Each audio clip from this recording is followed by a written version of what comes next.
bendiciones. Vamos a tutorial. Amén, hermano, yo estoy uno con ustedes.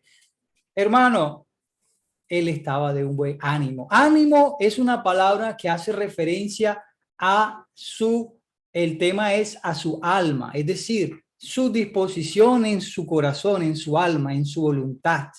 Esa disposición es lo que necesitamos en la vida de iglesia. Entonces, mi hermano, en esta pandemia, el internet, las redes sociales, lo que hacen es indisponer nuestro ánimo para que estemos distraídos, para que nuestro ánimo no esté pronto, para que tengamos razones, así sean buenas razones. Es más, razones, excusas y razones, las dos son que hacen que se indisponga nuestro ánimo. Entonces necesitamos ir al Señor. Señor Jesús, pongo delante de mí, yo quiero ser como un Timoteo. Quiero tener este ánimo y esta disposición en lo que se refiere al evangelio. Miren que en este contexto de lo que estamos hablando,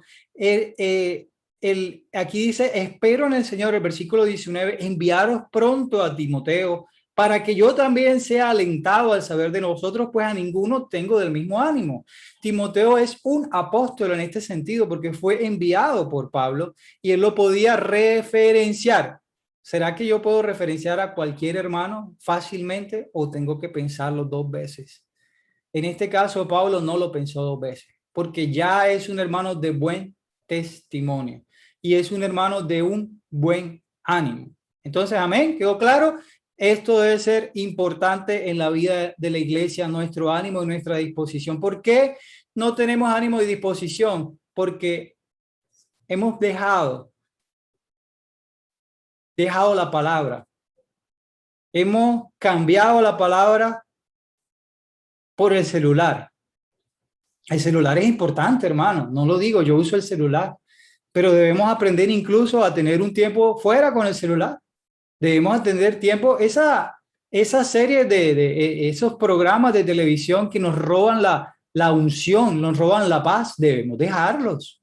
¿Verdad? Las conversaciones que no son santidad. Bueno, esto no estaba en el alimento diario, pero yo siento decirlo.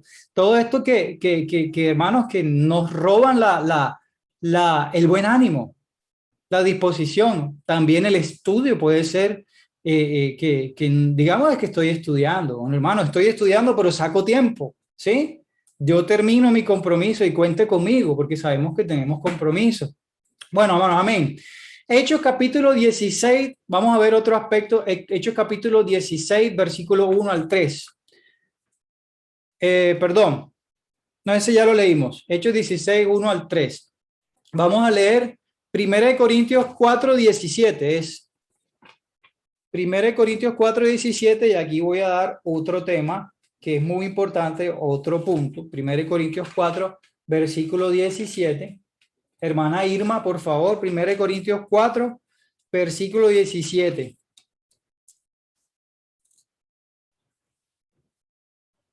¿Amén? Hermana Irma, 1 Corintios 4, versículo 17. Un momento. 1 Corintios. Tranquila, hermana. 4, 17.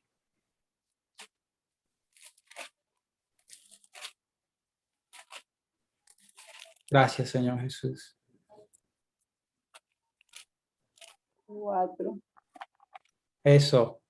17 dice, por esto mismo os he enviado a Timoteo, que es mi hijo amado y fiel en el Señor, el cual os recordará mi proceder en Cristo de la manera que enseño en todas partes a las iglesias.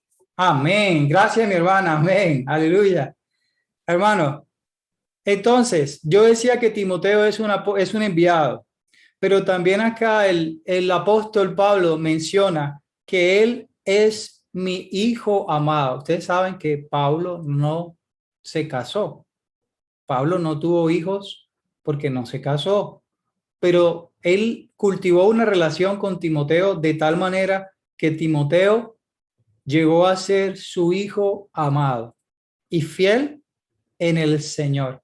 Además de eso, Timoteo, por ser fiel, no solamente era fiel en el Señor, sino también era fiel con el apóstol Pablo, porque dice, Él os recordará mi proceder en Cristo. Es decir, lo que Timoteo hacía era una fiel copia de lo que había recibido por parte de Pablo. Significa que Timoteo no torcía ni cambiaba la palabra que había recibido de parte de Pablo, que básicamente es la misma palabra de Dios.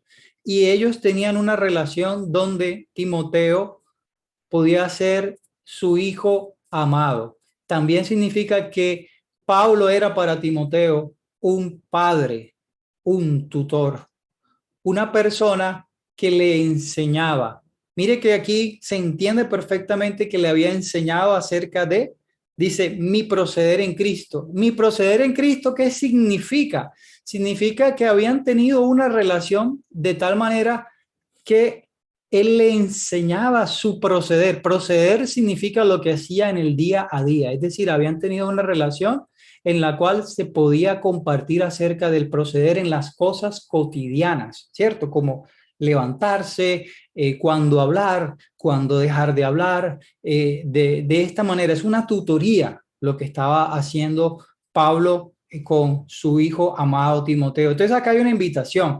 Yo decía, hermanos, vamos a ver una manera en la cual podemos servir. Una manera sirviendo en la casa de Dios es tutoreando primeramente nuestra propia familia, levantando altar en nuestra propia familia, con nuestros propios hijos. Sí, entendemos que los hijos, ellos se ocupan. Yo necesito cultivar más este hábito con mis dos hijos. Ciertamente no lo hago con la misma regularidad, pero primeramente, antes de hablar de la iglesia, nosotros tenemos una responsabilidad que es la casa de Dios, inicialmente es nuestra propia familia. Y la relación de tutoría, antes de tutorear a otro joven, empezamos con nuestros propios hijos. Amén. Entonces, hermanos, gracias al Señor que hay una manera práctica de servir y es cuidar de otros. Hay muchas personas que uno les pregunta, ¿a quiénes les gusta que los cuiden? Y uno alza el brazo, ay, ¿a quién no nos gusta que nos cuiden? ¿Quién le gusta que les llamen? Amén. ¿Quién le gusta que los pastoreen? Amén. Pero el Señor nos invita a cuidar de otros. Amén. El Señor nos invita a cuidar de otros, a pastorear a otros, a tutorear a otros. Entonces, mis hermanos, gracias al Señor por lo que el Señor nos está hablando. ¿Cuál es la invitación? Empiece primeramente por su casa. Amén. Empiece primeramente por su vecino más cercano y el hermano que está en su sector. Amén. Bueno, vamos a ver qué hacía qué hacía entonces Pablo. No voy a compartir sobre el contexto de dónde fue escrito. Bueno, lo voy a hablar. Voy a hablarlo de manera superficial. Voy a decirles a ustedes que recordemos que esta carta fue enviada a Timoteo, quien tenía la actitud correcta, ¿cierto? Vimos acerca de la actitud correcta que debe tener un cristiano y además de eso, la relación que había entre ellos dos. Ahora, déjenme comentarles que primera y segunda de Timoteo fueron escritas cuando el apóstol Pablo estuvo encarcelado. Hermano, estar encarcelado no es fácil. Pero Pablo estuvo encarcelado alrededor de entre el año 60 al 62 después de Cristo. Esto lo sabemos por los contextos históricos, por los emperadores de aquella época. Y en la primera carta de Timoteo, a Pablo se le dio casa por cárcel. Prácticamente él estaba en una casa alquilada y estando en esa casa alquilada, hermanos, Pablo seguía predicando el evangelio. Las personas llegaban a la casa por cárcel de Pablo y ¿qué creen? Pablo les predicaba el evangelio. En la casa de Pablo, que era la cárcel, llegaban los centuriones romanos y ¿qué sucedía? Él les predicaba el evangelio. Entonces, la casa de Pablo, no de Pablo Duchesne, del hermano Pablo, estoy hablando aquí, el hermano apóstol Pablo y la casa de hermano Pablo Duchesne también. Amén. En esa casa se predicaba el evangelio, a pesar de que estaba encarcelado. Esta fue la gracia especial de Dios. 2 años de reuniones en casa. Amén. Entonces vemos algún aspecto práctico. Tu casa es un lugar de oración. Tu casa es un lugar donde puedes aprender a hablar de la palabra de Dios. Amén. Bueno, mis hermanos, gracias al Señor por eso. Entonces, la segunda carta de los Timoteos también fue escrita cuando Pablo había sido encarcelado, pero en esta ocasión estuvo en prisiones en cadena, alrededor del año 67 al 68 después de Cristo, de acuerdo al contexto histórico. Y desafortunadamente, bueno, y la gracia especial que Dios le da a ciertos mártires, Pablo fue martirizado estando en esas prisiones en Roma. Fue cuando él escribió la carta segunda de Timoteo. Podemos ver que en segunda de Timoteo, Pablo le dice a Timoteo, mi fin está cercano. Por lo demás me queda guardada la corona de justicia, la cual me dará el Dios juez justo, no solo a mí, sino a todos aquellos que aman su venida. Hermanos, esta es una historia impresionante, leer la palabra de Dios, leer primera y segunda de Timoteo. Yo los invito y los animo, espero que estas palabras sean animantes para ustedes, ver esta relación entre Pablo y Timoteo y cómo este hombre, a pesar de sus cárceles, tenía como centro, como realidad y como vida el vivir de iglesia, un vivir de iglesia genuino. Aleluya. Gracias, Señor Jesús. Bueno, mis hermanos, entonces, vamos a leer 1 Timoteo capítulo 3, versículo 15. 1 Timoteo capítulo 3, versículo 15. Y por razón del tiempo, entonces yo voy a leerlo esta vez.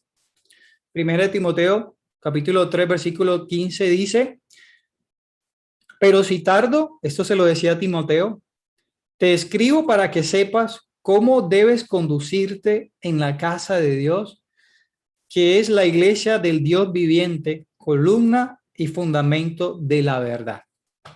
Hermanos, en la casa, ¿qué es la iglesia? La iglesia es la casa de Dios. ¿Qué es la iglesia? La iglesia es la familia de Dios. Amén. Efesios capítulo 2, 19 dice que somos miembros de la familia de Dios. Hay unas definiciones acerca de lo que es la casa de Dios. La casa de Dios viene de Kaleos, ¿sí? Sin embargo, hermanos, lo más importante es que necesitamos el aspecto práctico de la palabra. La iglesia en su aspecto de casa significa que tiene una administración, o en su casa no hay una administración. En su casa hay una administración, ¿cierto? Entonces, vemos, hermanos, que en la casa de Dios hay una administración también. El Señor colocó ancianos, el Señor colocó obispos, y en su casa el Señor también lo colocó a usted. La pregunta es, ¿cómo es que usted y yo nos estamos conduciendo en la casa de Dios? Pablo le decía a Timoteo, para que si tardo sepas cómo conducirte en la casa de Dios, que es la iglesia del Dios viviente.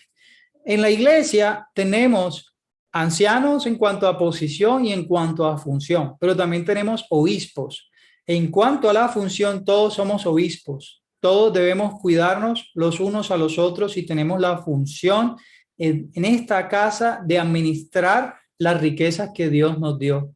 En esta casa tenemos las riquezas y tenemos al mismo Cristo para impartirlo entre los hermanos. Entonces yo les decía antes, ¿cómo podemos servir de manera práctica? Podemos llamar a los hermanos. Amén. Podemos pastorearnos los unos a los otros virtualmente. Podemos abrir nuestras casas. Podemos hacer reuniones de Zoom virtuales. Hermanos, tenemos mucho trabajo que hacer. Pablo y Timoteo tenían mucho trabajo que hacer y hoy en día nosotros más en esta época no podemos dejarnos distraer por sofismas de distracción. De pronto voy a pegar un brinco, pero pasando a un punto, vamos a leer un punto que tiene que ver, estamos leyendo Primera de Timoteo, vamos a enfatizar el siguiente versículo. Versículo 4 del capítulo 1. Primera de Timoteo, capítulo 1, versículo 4. Capítulo 1, versículo 4 dice, no presten atención a mitos, genealogías interminables que acarrían disputas, más bien que la economía de Dios que se funda en la fe. Hermanos, en la iglesia tenemos un fundamento que es Cristo. Tenemos la enseñanza de los apóstoles. Pero en la iglesia, cuando Pablo le escribe a Timoteo, habían enseñanzas acerca del gnosticismo, ¿ok? en el contexto histórico y en el contexto geográfico de Primera de Timoteo, Timoteo se enfrentaba con unas discusiones interminables que habían en la iglesia en cuanto a la definición acerca de Dios, acerca de filosofías, y estos se ponían a discutir entre ellos. Hoy en día, nosotros podemos estar entretenidos en diferentes discusiones. Estas cosas nos distraen del blanco, y el blanco y el propósito de Dios es que desarrollemos nuestras funciones, que administremos la casa de Dios, que prediquemos e instemos a tiempo y fuera de tiempo. El versículo 5 dice, pues el propósito de este orden o este mandamiento de parte de Dios es el amor nacido de un corazón puro, una buena conciencia y una fe no fingida, de las cuales cosas, habiéndose desviado algunos, se apartaron a vana palabrería. Hermanos, una palabra de exhortación. Oh Señor Jesús, ayúdanos a no desviarnos del plan de Dios, de la economía de Dios, de la administración de la casa de Dios. No queremos desviarnos, queremos tener un corazón puro, queremos tener una buena conciencia, una fe no fingida. Hermanos, ¿qué es aquellas cosas que son cuentos de fábulas, cuentos de viejas? Ya hemos escuchado, pero vamos a traerlo a nuestro contexto hoy en día. Bueno, no pierda el tiempo viendo esos videitos de TikTok. Yo entiendo que a veces uno puede ver un video de TikTok unas 2, 3 veces, yo los he visto, pero no invierta su tiempo en eso, porque el enemigo lo que hace es distraerle y al fin usted queda seco. Como jóvenes sabemos también que muchos de estos productos no son solamente para los jóvenes, son hoy en día para todas las personas, pero necesitamos tener nuestra mirada en el Señor y aprender a no prestar atención a estos cuentos también. Estos son cuentos de la tecnología hoy en día. Hay que utilizar la tecnología, eso sí, en beneficio. Más bien cojamos las redes para escribirle a un hermano y mandémosle un versículo, mandémosle un pequeño clip de video de la predicación del evangelio, mandemos un pequeño testimonio. Para eso se hicieron las redes sociales, para que hablemos de Cristo. Hermanos, voy a insertar un espacio, unas pequeñas ideas. Hablando con mi esposa y hablando, investigando un poco sobre hoy en día qué se puede hacer con la tecnología. Lleve ante el Señor, Señor, la tecnología está desviando a nuestros jóvenes, está desviando a nuestras familias. Señor, danos sabiduría, cómo utilizar la tecnología para llevar el evangelio. Muchos hermanos ya lo están haciendo. Están utilizando los celulares y la tecnología para llevar el mensaje del evangelio de Dios. Entonces vamos a volcar la estrategia del enemigo y vamos a usar esa herramienta, que seguramente Pablo estaría utilizando esa herramienta, porque dice Pablo que me hice griego a los griegos, me hice judío a los judíos, ¿cierto? Entonces nosotros debemos utilizar estas herramientas para el avance del evangelio. Que el Señor nos dé sabiduría, pero sí se puede. No debemos dejarnos distraer y no discutamos por temas que no nos van a llevar a ponernos de acuerdo. Entonces, mis hermanos, de pronto no desarrollé todo el tema, pero ya son las 8:05, comencé a las 8:25, ya son 40 minutos. Quiero empezar a cerrar el tema diciendo que tal vez no hablé acerca de cómo está constituido el libro de Primera de Timoteo, pero invito a cada uno de los hermanos a que se metan en el libro de Primera de Timoteo. Como les dije, vimos del versículo 1 al 6, conozcan los antecedentes, conozcan el contenido, conozcan los aspectos prácticos y la aplicación en su vida. Entonces, mis hermanos, que el Señor nos haya hablado en la noche de hoy, que hayamos sido animados, que hayamos sido encorajados para nosotros ser esos Timoteos del 2021, en el nombre del Señor Jesús. Amén y bendiciones.